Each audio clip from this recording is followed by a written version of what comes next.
My mother-in-law said I should know my place and move into the basement so her son could focus on his career. I stayed silent.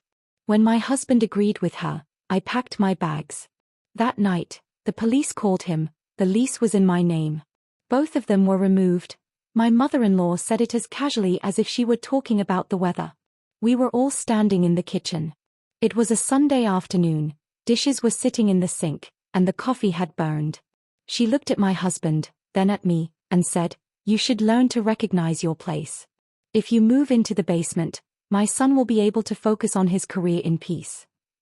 There was no anger in her voice. Just certainty.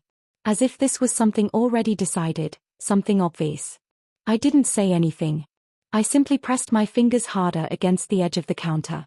My husband, Mark, stayed quiet for a few seconds. Then he nodded slowly. "Maybe Mom is right. It'll just be temporary."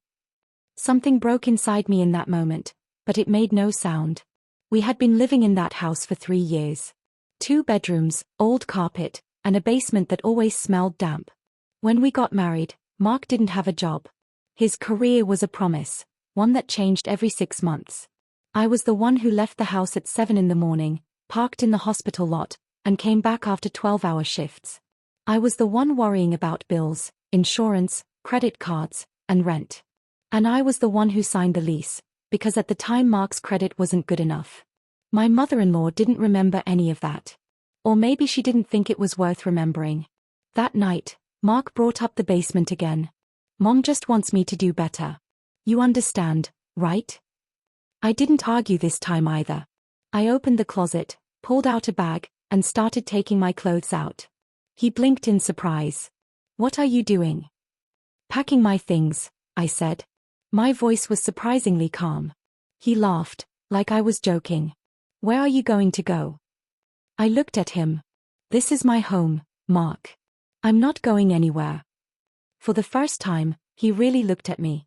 Maybe that was when he realized I was serious. He called his mother. She arrived within 30 minutes, wearing her coat like she was headed into battle. She said, "Are you threatening him? This is our house." I zipped the bag, set it on the couch, and took out my phone. "No. I'm just using my rights." When the police arrived, the atmosphere shifted. Blue lights washed over the walls.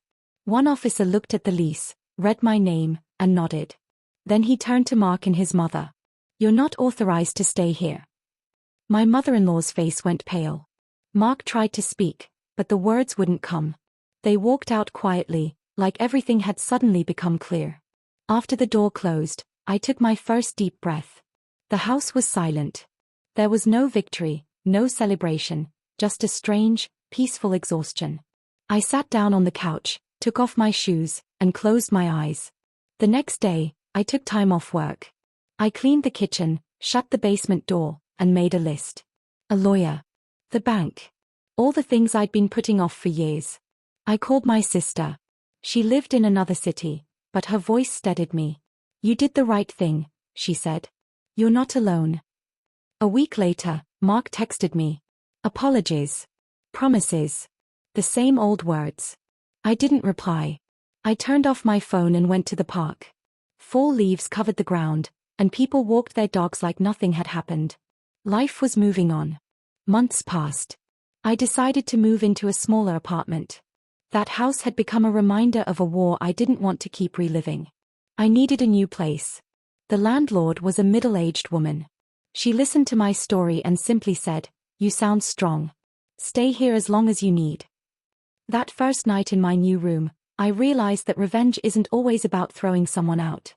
Sometimes revenge is choosing yourself again. Turning silence into strength.